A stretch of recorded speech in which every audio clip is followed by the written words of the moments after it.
Saudara-saudara, saya juga ingatkan di sini bahwa kita tidak mau toleransi dengan permainan angka, dengan laporan palsu. Kita harus dapat angka-angka yang benar, angka yang tepat, walaupun kadang-kadang pahit. Kita telah mengoreksi laporan keuntungan dari banyak BUMN. Setelah kita koreksi, hasil BUMN tahun 2024 menjadi 186 triliun rupiah. Dividen BUMN di tahun 2024 adalah 85,5 triliun rupiah.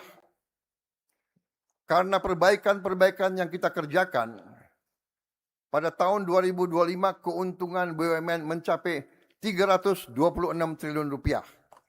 Naik 75,3% dari 2024. 326 triliun rupiah ini adalah keuntungan tanpa permainan angka.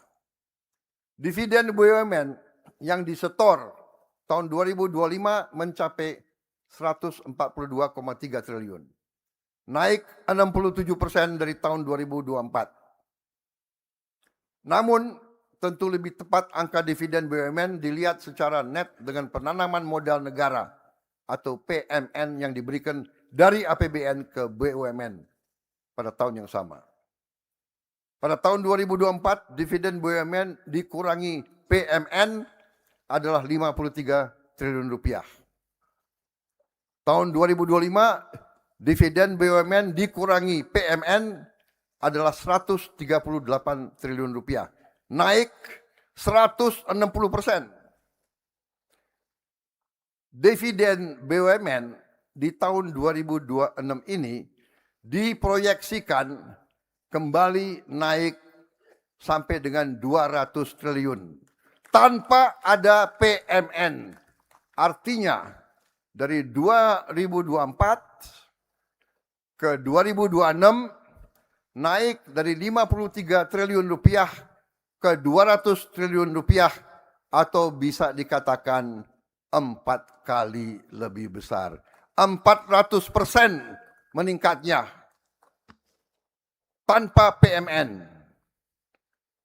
Saudara-saudara, ini membuktikan dengan manajemen yang akal sehat, dengan niat tidak menipu, keberhasilan kita bisa datang dengan sangat cepat. Sekali lagi, saya apresiasi manajemen dan pimpinan Danantara. Saya kira pantas ini pimpinan Danantara nanti mendapat bintang kehormatan yang pantas di suasana Hari Kemerdekaan ini. Apakah majelis menyetujui? Pantas tidak mereka menerima tanda kehormatan? Pantas tidak?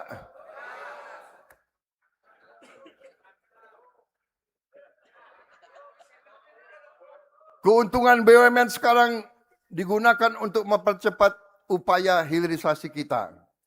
Dengan Danantara kita sudah groundbreaking 13 proyek hilirisasi pada tanggal 6 Februari 2026 dan 13 lagi proyek hilirisasi pada tanggal 29 April 2026.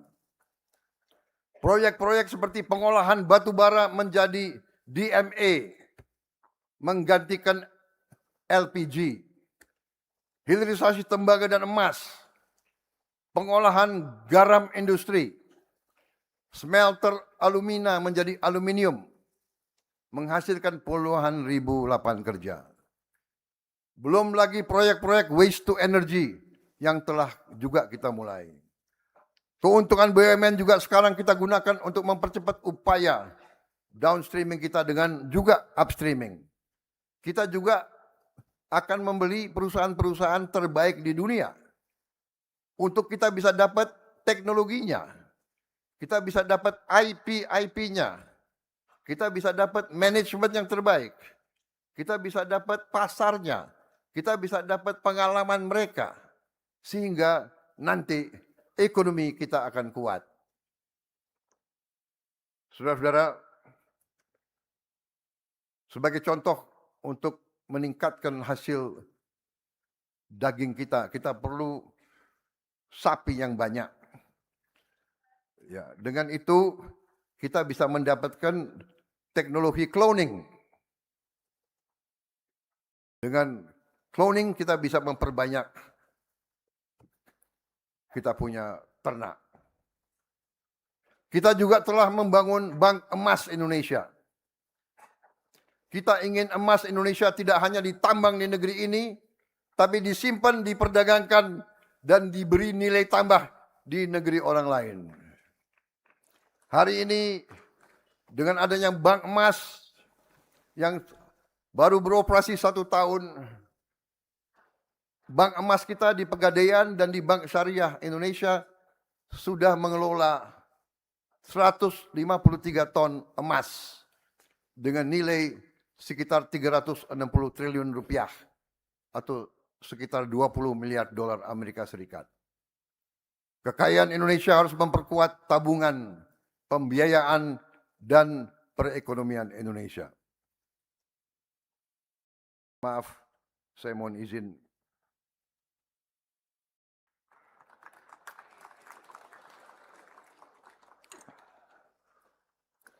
Memang kopi Indonesia yang terbaik.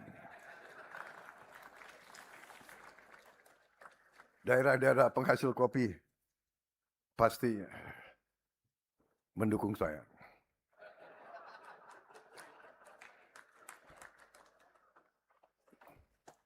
Tenang aja, pemilu masih lama. Ini banyak yang calon-calon. Kita juga membenahi ekspor komoditas strategis. Sebelumnya minyak mentah sawit Indonesia dijual di pelabuhan Indonesia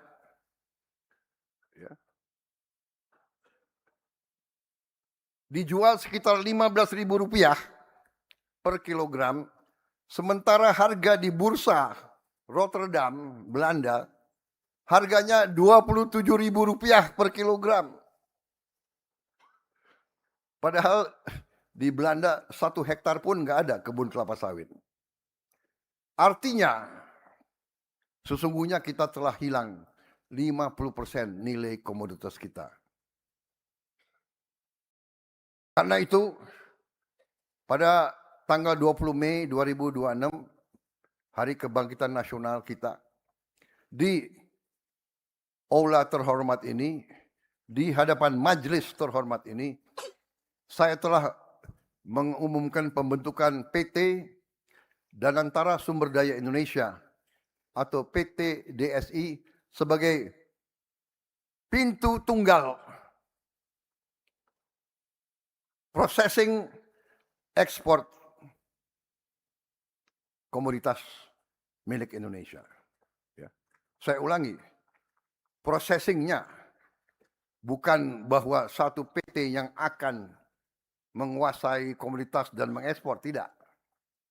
Tapi sekarang kita bisa monitor berapa yang muat di atas kapal, berapa ton, berapa yang dilaporkan di atas kertas, berapa yang sampai ke tujuan ekspor.